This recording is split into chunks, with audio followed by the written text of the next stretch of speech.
Good afternoon, everybody. I'm Shay Ali here with you on Inspired Online. And this afternoon, I'm delighted to welcome back the lovely Nick Haines. Now, Nick did one of the very early Inspired Onlines where he was talking about the energy of now, and the lockdown scenario was still very new. So I thought, let's invite him back. Let's get some new insights, because he's a very knowledgeable and amazing guy. He's the creator of the vitality test, which is being used by lots of people and lots of businesses to get the right fit in terms of who's the right employee, who's the right person for you, all of that sort of thing. And he's just going to be releasing his new book, which is The Art of Kind and Flowing Relationships. So he's going to talk a little bit more about that today as well. And I'm delighted to welcome you back, Nick. Welcome. How are you doing? Oh, very well, thank you, Shay. Very well indeed. Now, doesn't it seem an absolute eternity ago since we had that first conversation about the energy of now and what's going on? And I was quite right, really, wasn't I? You know what I was talking about. You always are. You always are. Well, I didn't want to be right about this one. I wanted to be really wrong. I wanted to be really wrong on this one. I really did. But we think stuff happens and we adjust and we flow around it, doesn't it? Yeah, that's what we have to do. Indeed. So I'm going to ask you the same question I asked you last time, but I know you give us something a little bit different today. If you had to share your wisdom with the world in a nutshell, what would you say? I've forgotten you were going to ask me that question. Yeah, I know. But you can handle it. It doesn't matter. We're showing the audience that these are all completely unrehearsed. yeah, completely. If I was going to share my wisdom, what would I say? Well, I think one of the things I'll actually tie it in with is not doing a plug, but just tying it in because it's in the front of my mind in terms of the book. And it's really this idea of the kind of some assumptions that we make around other people. So this idea of preformed thinking, listening, responding. We've all, and this is playing out within COVID as well in lots of situations, that we're being asked to break down lots of our preformed ideas. Some of this is the way that we are. This is the way the world works. This is how you're going to show up. This is exactly how you're going to annoy me. This is what you're going to do in a conversation. This is what women are like. This is what men are like. So it's all this kind of preformedness that we're entering our lives with, and that affects our relationships. But that's one of the things that's being really challenged at the moment, that what was there and we assumed is preformed has just been turned on its head, and that creates enormous stress. But I think it's that idea of just be really conscious of what is already preformed that perhaps might not be true. And some of these preformed, as you said, are very subconscious in their nature. So how do we even know we have them, and how do we let them go?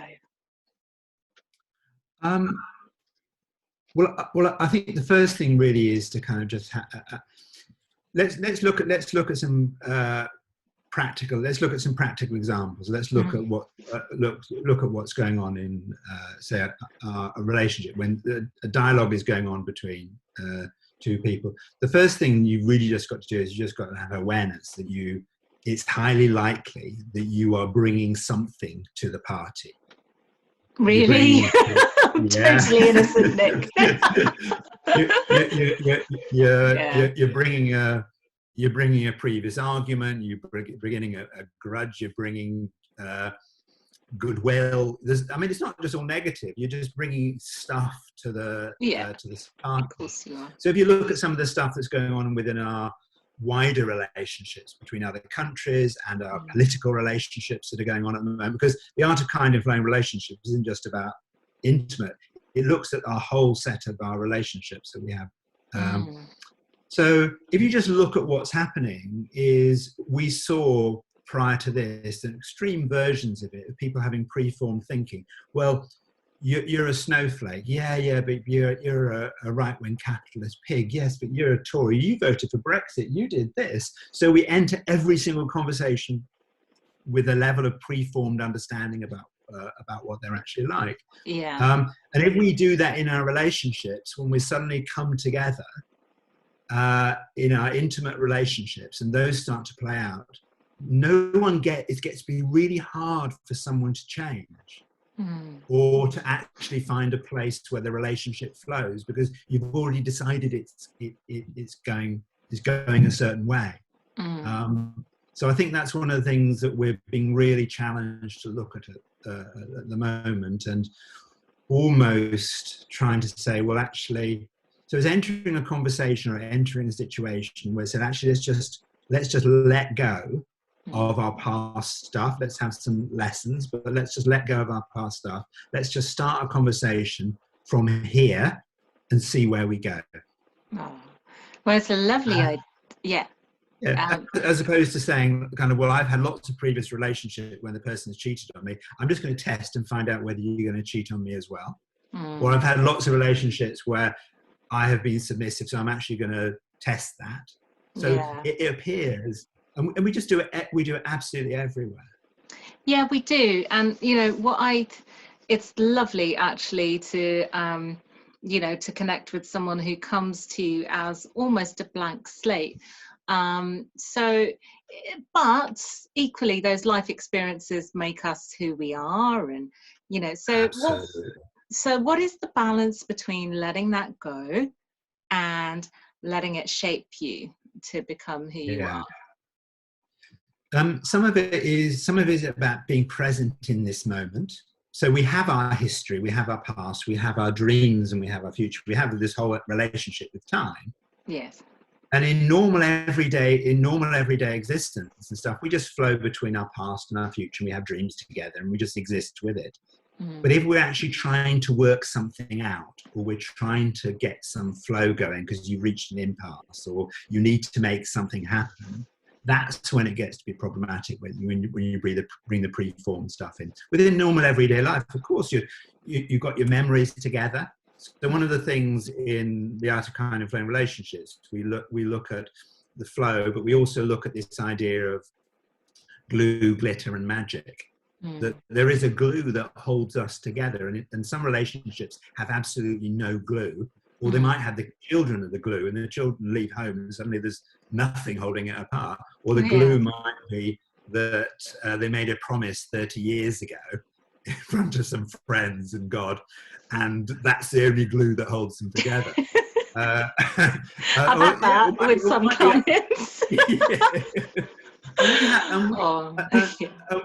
And we have in our relationship, when we have a lovely relationship together, we have glue that holds us together, don't we? We have stuff, we've got history, we've got fondness, we've got love, we've got holds us together. So within that, one of those things you can have in relationships, you can have this idea of getting the flow going, and preformed stuff gets in the way.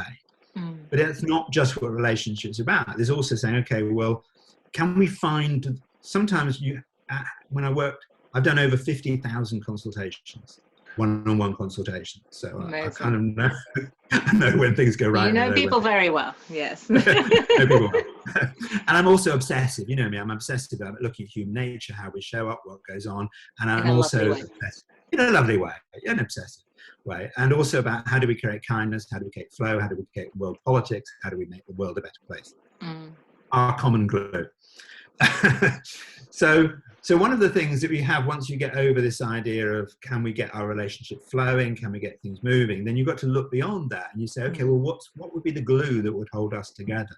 And sometimes you have to actually actively decide what that will be. You work at it, might find a common thing. So in the book, I talk about this lovely couple that were kind of semi-pulling apart. And then a friend of theirs bought them a little peach tree in a pot.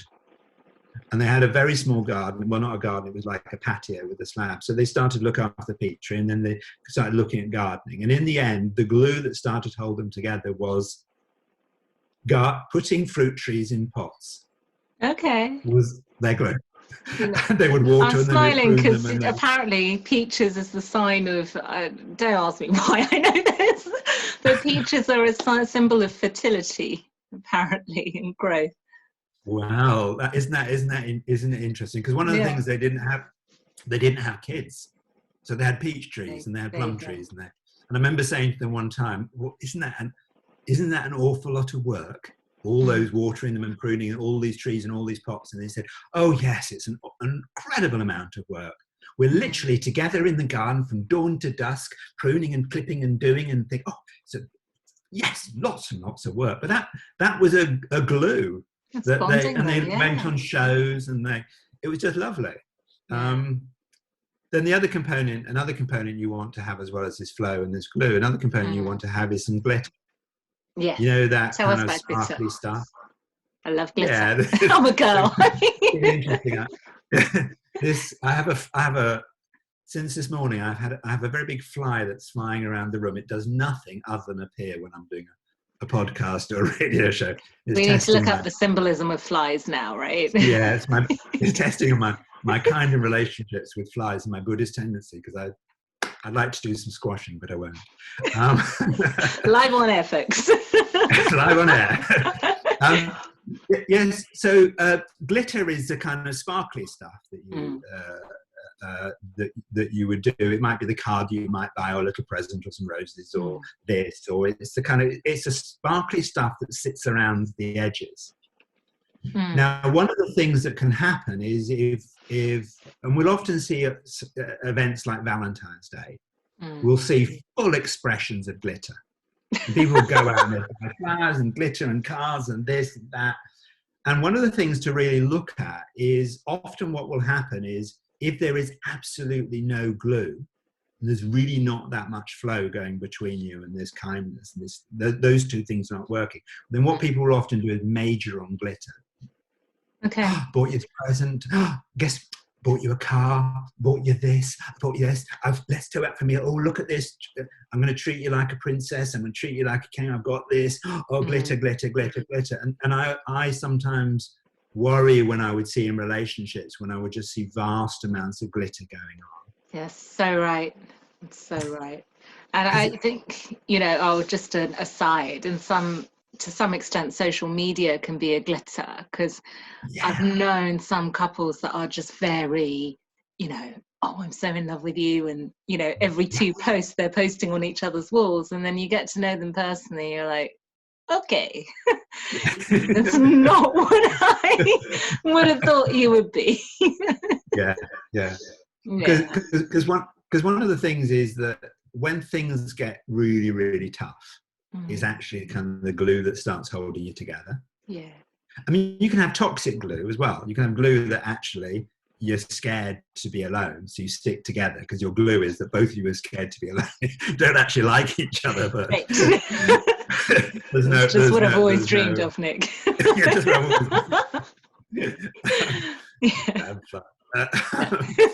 always. So glue is the stuff that kind of holds you together, and the glitter is it's the glitter, but we get confused on it and we start majoring on it. And particularly if relationships are there's some in the book we kind of look at the kind of like there are real kind of 6 really kind of major challenges that I'm surprised anyone has relationships that work at all. If you look at the challenges we have as individuals, you have to have the glue and you have to have the glitter and you have to have the flow, because if you look at the challenges are, the first one is that we're just different. We're just fundamentally different. We're all different. We see the world. I see the world this way. You see the world another way. You've got we just kind of see things different. Then we do all this preformed stuff. Then the third one is life kind of gets in the way. We're working hard, we're doing things, this happens, it's just life goes on and throws spanners, and all of these are kind of testing our flow and our relationships and our glue and our glitter.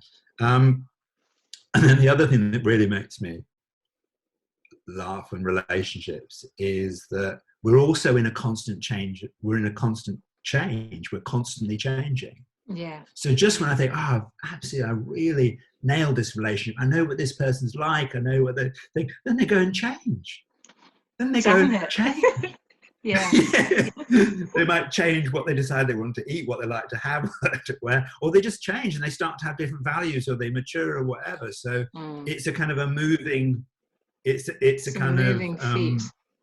yeah, it's a kind of a moving kind of target thing, isn't Do you it? think that's more difficult for, say, childhood sweethearts? You know, they might have met when they were 15, and then at 30 maybe they don't have much in common. But if you meet at, say, I don't know, in your 30s or 40s, is that less likely? Well, I think there are kind of pros and cons with it. Within you can have more or less preformed stuff if you're meeting early. You've not got lots of history, lots of stuff. Well, I like to do it this way. Yeah. You have less of that. I think one of the issues with the childhood, with any relationship, so the book is really looking at how do we have relationships that last, and also how do we get out of relationships that are really not working. So some of this aspect of happy, loving, long-term relationships is just being aware that actually, you know, sometimes life gets so busy in the way that the glue disappears, or there's no time for glitter, or you're just in, and I think I don't think it's how long our relationships are that's the issue. I think it's whether or not we actually recognize the glue and see it and find it. And sometimes you just got to recognize, actually, no, this is what holds us together. And it can be. So my wife and I, in our relationship, one of the things that holds us together is kindness, and what's the idea? How do we show up in the world, and what do we both do in the world? And it's about nurturing and caring and kindness and looking after, and that's our common thing. And our common glue might be that we know with people in that kind of caring profession, we can sometimes get really confused as to the difference between giving and sacrifice. So we can very quickly move into sacrifice out of giving. I mean, you know that, absolutely. Although my profession is not often seen as caring, but I feel like I care. Yeah, you do. Well, no, I really do, to be fair. You know, it's not funny, but I don't think that there's the label that often gets attached to barristers. And again, that's a box, that's a preformed set of thinking that appears, and it changes. They immediately start to have a relationship. Well, I know what barristers are like. Oof, wouldn't want to get in an argument with you, love. Ooh, no, you tear me apart. Which is why people hardly ever guess what I do for a living, unless they're at the wrong end of my moods, I guess. Yeah. And you're one of the role models I use as to someone that can actually just get out of anything preformed and just be utterly unique, and can occupy a number of different boxes, a number of different places. I like jumping around. Yeah, absolutely. So have you got any exercises that people can do to work on that glitter or that glue? So what about a glue exercise to discover the glue that it is that holds you together? Sometimes what it is just an awareness that you actually just need to concentrate on a little bit. We have an awareness about the glitter because we have events and situations where we're expected to do that. It's also one of the differences between the two is the glitter is very instant. It's instant gratification for it. So it's in the moment. It's like, oh, thank you so much. That's wonderful. Blah, blah, blah, blah. So the first one with the glue really is just having awareness actually, and just. You've got to be careful with this, though. You can't say you suddenly go into a relationship and they say, I've been reading this book by Nicholas Haines. It says we should have glue in our relation. I don't think we've got any glue in our relationship. In That's fact, a really sexy conversation. Yes. You just do lots and lots of glitter the whole time. You're absent from it, and our relationship doesn't flow or whatever, and there's absolutely no glue. That's not the way to weaponize. We can tell you that. Weaponize it. And people do that. They look at these things, they weaponize kindness, they weaponize glue, whatever. So the first thing is just a very the book is structured so it starts out with the first of the 5 relationship keys, which is the art of kind and flowing relationships. It starts with that as a key. So start actually, before you get into working out what the glue is, actually work out how you can have a kind and flowing relationship, because unless you can get that flow and that adjustment and that that bit right, just trying to work out glue can be really, you can't have it's harder to have a conversation if you haven't got the flow, between you. And the last of the relationship keys is this idea of kindness, respect, and empowerment. So you're kind of sandwiching between this idea of kindness of flow, getting relationships flowing and going, and then the bedrock is actually kindness, respect, and empowerment. So you have those two things, and if you do that, then the bits in between, the glue, glitter, and the magic, kind of in a way can start to take care of themselves. That's really good. That makes sense. That does make sense. Of course it does. Yeah. Let's talk the other. Let's talk about the other thing that you mentioned, which was relationships between political powers and countries. Yeah. So it's not just intimate relationships, and we're seeing a very fascinating display of that around the world. Do you have any comments to make on that? As you were talking, I was like, well, maybe in a way, COVID is the glue because we've got a joint purpose and trying to defeat it, but is also a stressor because now, you know, they're looking for someone to blame. So I wonder if you had any other thoughts. Yeah, I mean, the book is fundamentally about our personal relationships, but actually you can apply it anywhere because it brings in the 5 energies, the work we do with the vitality test. The whole book is structured around our energy types and how we show up and why that gives us preformed stuff. What would be our joint glue? Well, let's look at our energies together. Let's look at what creates stagnation and friction between us. Well, let's look at our energies. How do we do it? So with this international, jumping around a bit, but I think that's a great question. With this international stuff, what we're doing is we're seeing a number of different things playing out. The first one is we have a lot of history going on. So we have some so what's trying to happen is we're trying to have a reboot. That's what we're trying to do, have a complete letting go, complete rethink about everything. So I run a two-part webinar called Cycles of Time, Seeing Beyond This Moment, and it explores how from a geopolitical point of view, from a consumerism point of view, and from a spiritual point of view, every single one of those is in an energetic phase at the moment, and every single one of them is trying to change into another phase at exactly the same time. Now, these large cycles of time, the geopolitics, the consumerism, the spirituality, they actually play over tens of thousands of years. But it just happens now that all three are trying to change now. So we're having a complete and utter, and it's why it's so chaotic. So we're being asked to move away from a form of politics that's fundamentally about love. So our current politics is just about love. If you promise something, if I promise something, will you love me? Yeah, promise this and I'll love you. Good. Love me and give me your vote. It's all about love, isn't it? It's very short term. It's very temporary. It's just in this particular moment. And we're trying to move into a more complex form of politics where it's an earth energy politics. And earth energy is about do we understand? Do we understood? Do we have a common goal? Are we united? It's the glue part. So you're absolutely right. What we're looking to do is find a common glue that unites us together. The problem is life gets in the way. The challenge with our relationships is that we're fundamentally different. And unless we can get over our differences and see our points of unity, it gets very hard to have this earth energy geopolitics. Unless we can not have this preform, it gets really difficult. And the other one within the challenges is that we actually often don't.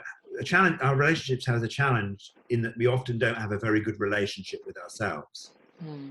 Okay, and that sometimes gets in the way of our bigger relationships because we don't have a good relationship with ourselves. So one of the things that we're seeing politically going on between countries is that within countries, they don't have a good relationship with themselves. What, within the country, or are you talking within about the country? Yeah, within the country does not have a good relationship with itself. So you have the divided states, the divided tribes of America, for example. Yes. I know they call themselves United States of America, but they're actually the divided tribes of America, because it's just polarized. So they don't have a good relationship with themselves, and they're not having a good time internally. So how can they have a really good relationship with another country? Yes. How do we have a good, and we've been through the divided kingdom. We've been through the whole thing of Brexit and this and that, and left and right, and polarized. Still going through it. So we're going through it, and we've seen polarizations around gender, we've seen polarization around politics, we've seen polarization about belief system, polarization. And that's just like really bad relationships where we're just bringing in the past, and we're also stuck in our current way. There is not flow in those, there's not flow within the UK. There's not kindness and flow within the UK. There's not kindness and flow in America, just picking two countries. So how can we have a relationship together when we don't have a good relationship with ourselves? And what can we do? What would you like to see? One of the things that COVID is brilliant at doing is it's creating a point of detachment. So as we talked about in the very first one of these things, we're in a metal energy year and a metal energy block of time. Metal energy is related to autumn. It's about detachment. It's about things disconnecting. So we've seen isolation, we've seen loneliness, we've seen detachment, as in vast amounts of death. So we're seeing a detachment, but within that detachment, when we do that, we also, as soon as you detach, what happens is you then start to see things differently. So it's like when you go on holiday, you start to see your work differently. So when we detach, we get a bigger perspective. We start seeing things from above. We start to see a wider picture, which is why sometimes in a relationship, sometimes you just need to take some time out together just to get a different perspective. But when we have a decent perspective, as we're starting to see at the moment, is you can then have an insight. You can see something new. So we're having an opportunity to have some detachment, to get a bigger perspective, to then see something new. And when we see something new, we then have a level of enlightenment. We say, okay, this could be done differently. One of the problems and the challenges is we keep being brought back to our past and keep being brought back to our history. So it's like in our relationships, if you kind of, you detach, you step out, you get a bigger perspective and you see things differently, you have an insight, and someone says, yeah, but you did this 2 years ago. I can't forgive you for that. So, I mean, that's what goes on. So I think one of the things is really this idea of detaching, perspective, having an insight, and just not trying to bring the past, the preformed stuff into the conversation, because it's just not helpful. And ultimately, we're in a situation with this time, and again, this meta energy, it's about, we can actually, there is no easier time than in this, within the 60-year cycle that we're sitting in, there is no easier time to let go than this, of stuff. True. And the same goes for our, there's no easier time to let go. You're letting go of ideas and philosophies and ways of being, and which is so easy to let go. And what I would really love to see is us to let go of our preformed ideas that you're a snowflake and you're a fascist pig and you're a Brexiteer and you're a this and you're a Trump supporter and you're a Barack Obama, you do this, and just let's just find some glue and just sort out the big problem. And the planet is the glue, isn't it? It is. We got to take care of our Earth, and thankfully she's healing herself right now. So that's a real positive. Do you have any final thoughts you'd like to share with our audience today? The final thoughts. I know it's a biggie because you have many thoughts. I have many thoughts. Many wonderful thoughts, but one of the things I think and I've run a webinar recently on this. I'm running some content on this. One of the ideas, and I'm going to chuck this in as a bit of a controversial last idea. One of the things I think we should 100% let go of is this idea of masculine and feminine energy. Ooh. Forget it. You didn't see my guest yesterday by any chance, did you?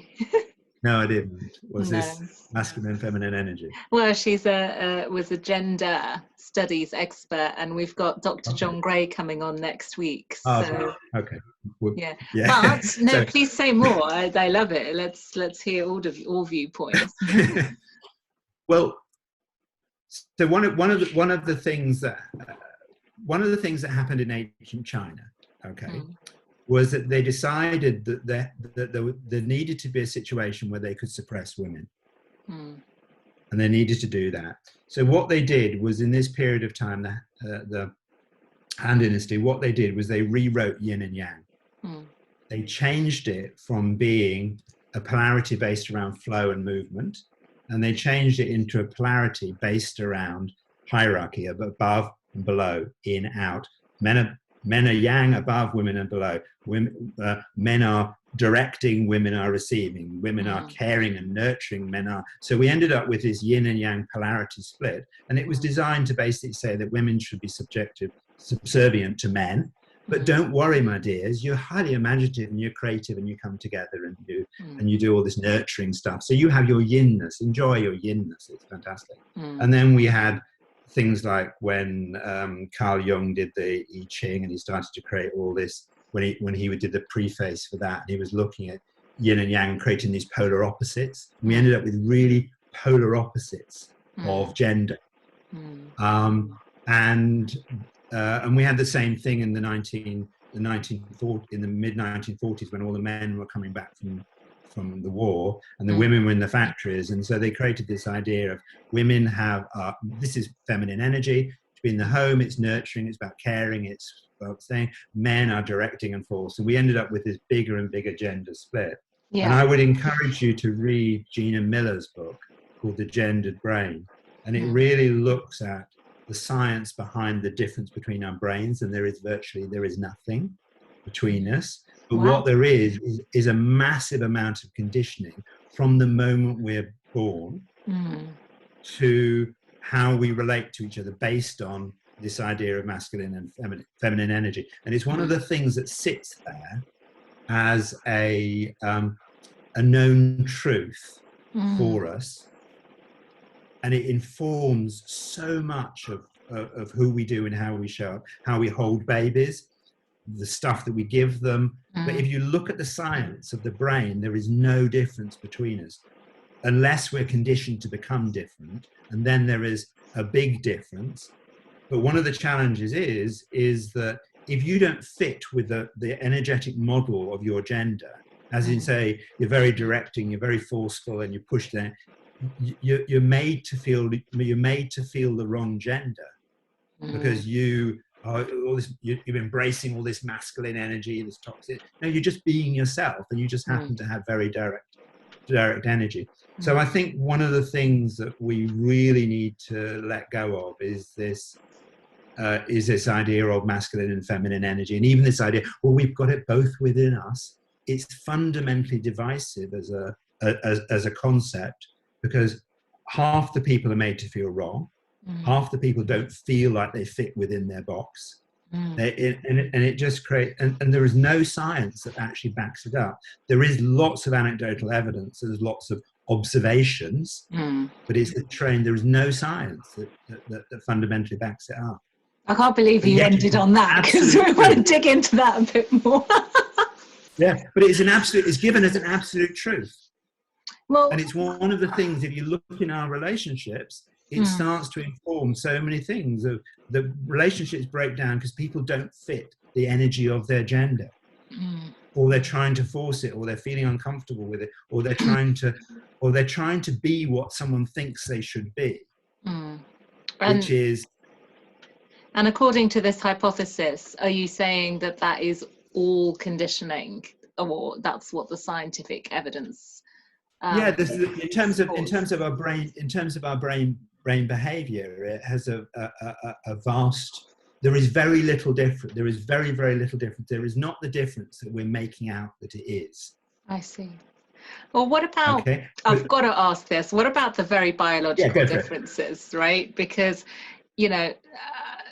maybe I'm not being scientifically open-minded here, but men are never going to be pregnant unless you're Arnold Schwarzenegger in a film, right? So chemically, isn't there like at least that difference? Whereas it is always going to be the woman carrying the child. And, Yeah. you know, when you're in that space, a lot of women, I'm not saying everybody, but would really love the notion of like her man to be able to take care of her if you're in a straight, you know, a heterosexual relationship. Mm-hmm. So, you know, does that not give a clue as to maybe there are some, at least emotional differences in men and women? I mean, that just seems very, you know, there are some very innate primal instincts that are, I guess, masculine and feminine. And you may not be typical of your sex. I get that. There's lots of different people out there that might not resonate for, but on the whole. Yeah. I think what the confusion is, there's obviously an anatomical difference in kids and stuff like that. But if you say look at hormones, look at the spread of hormones, there is a vast range of hormones in which genders can exist, and there is lots of things where it goes like this. And it's also making the assumption that estrogen makes you caring and collaborative, and testosterone makes you pushing and directive and stuff like that. And it's very stereotypical views of a single dimension of those hormones. And then you actually picture in that actually there is a vast range in which they actually exist. So the challenge and I would urge you to read Gina Rippon's books. It's such a good book. The problem is that if you say, okay, what's a normal female? The normal female and what's a normal male, they're all sitting in the middle. But our masculine and feminine energies of what's a female is actually on the extremes, but nobody actually really exists on those extremes unless we've been heavily conditioned to do that, or we think that's how we're meant to be, or we've had role models, or and it's one of the things is this real idea that knowing who we are, I know who I am, and you'll often see things like people. You'll see some women will say that I want to embrace my feminine energy more. You see a lot of women saying that, to be fair. A lot of saying that. Yeah. And what they're fundamentally often saying is that they actually want to nurture and care for themselves more. Yeah. I would agree with but you also have that within men recognize actually that they recognize that they need to actually look after themselves more, or whatever. So some of it, the expression of this embracing our masculinity or embracing thing, is actually just looking for where we're going wrong within our life in terms of whether or not we look after ourselves, and we're giving it that label. Do you see what I mean? It's a kind of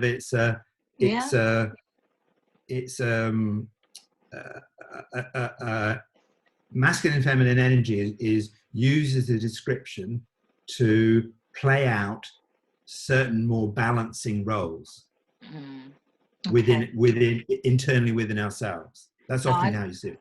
No, I know we're going completely over, but I'm also very keen to ask you this. So a lot of writers, Tony and Nikki V, have been on here, and also I know Tony Robbins talks about that concept of polarity and attraction, right? And I think one of the nicest examples I've heard of this is Tony V, actually. I think it's his example, saying that if you don't have like that masculine and that feminine energy, it's like when you put the batteries in remote control. And if they've gone round the wrong way, they just don't work. You know, so when you've gone into, you know, a good healthy masculine and a good healthy feminine, that's where you get that kind of polarity and that attraction and stuff like that.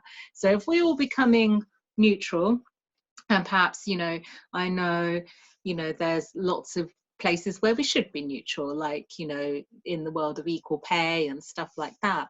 But if we all just become each other, do we not endanger losing that polarity, that attraction, those fireworks?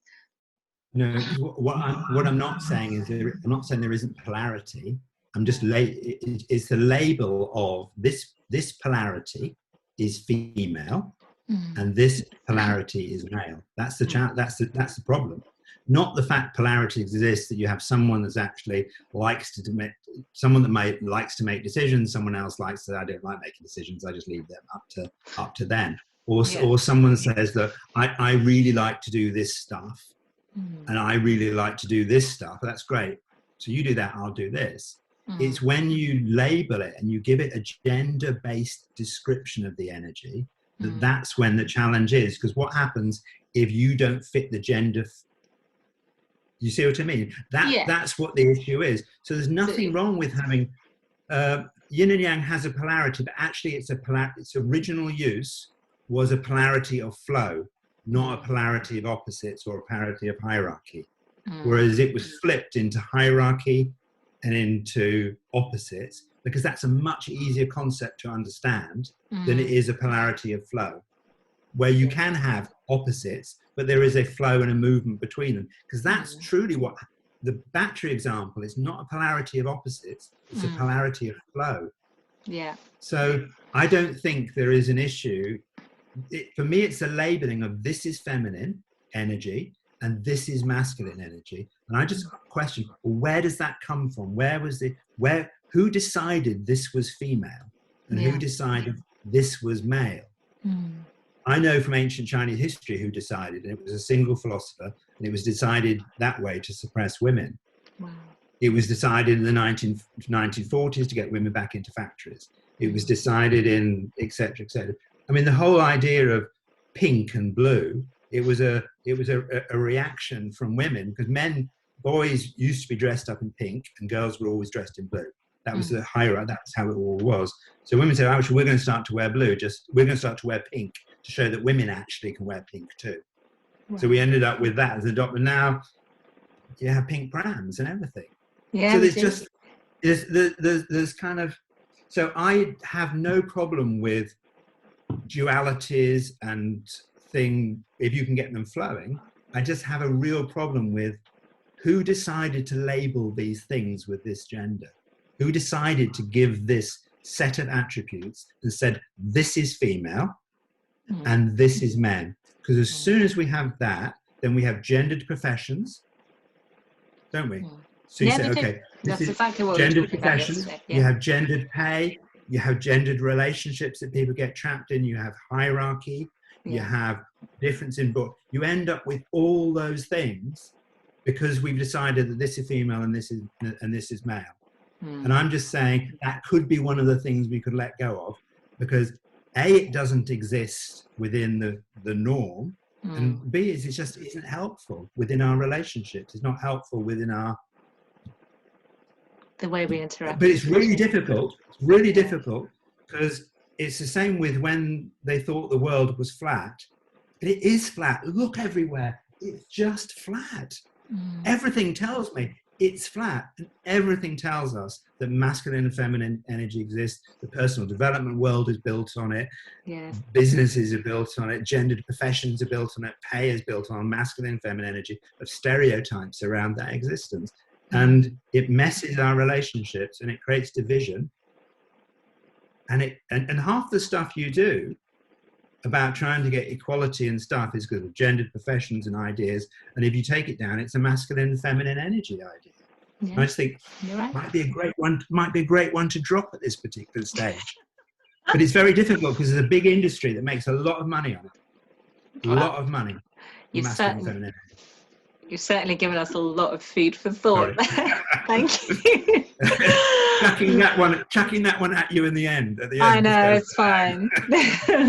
Luckily, you're speaking to a barrister. Yeah, absolutely. Yeah, you're great. You can handle it. Nick, how can this lovely audience, one, buy your book, or two, get in touch with you? I know I must mention, actually, if you want to take Nick's vitality test, please go to the 5 Institute and take it. It's free of charge, available on the website, which we'll put on facebook.com/inspired stage. But where else can they get in touch with you? What else would you invite them to do? That's it. That's if they want to. After that ranty thing about masculine and feminine, Usually, you must do it anyway. You know, I have maybe lost the whole of my audience here. Not at Being all. controversial. So yeah, the vitality test kind of looks at the balance of these energies rather than masculine and feminine. It's non-gendered. When I look at a vitality test profile, I cannot tell you whether it's a male or a female. I just know whether they're nurturing, whether they're directive, whether they're creative, whether they're imaginative, whether they're fearful, whether I can tell that. I just can't tell what gender they are, but I can tell their qualities. So yeah, you can go to the 5institute.com. We've got the link there for the book, which is coming out on the 10th of May, which is my wedding anniversary. Oh, congratulations. That nice, yeah. Yeah, And then we've it's got beautiful. we've got a little pre-launch on the 10th. And it's available there, and then we've got a bigger launch on the 22nd. But yeah, I thought I'd do it on my wedding anniversary. It's also beautiful. Congratulations. 10/5/2020. 10/5/2020. I think that's quite nice. Yes, and then yeah, I'd just go to the 5 Institute. Everything, I exist there. That's where I live. All right. Well, lovely to see you once again, Nick. Thank you so much. And I'd encourage all our audience to get in touch. He's a beautiful, beautiful soul with a lot of wisdom to share. Take care. Lots of love. Lots of love. Bye.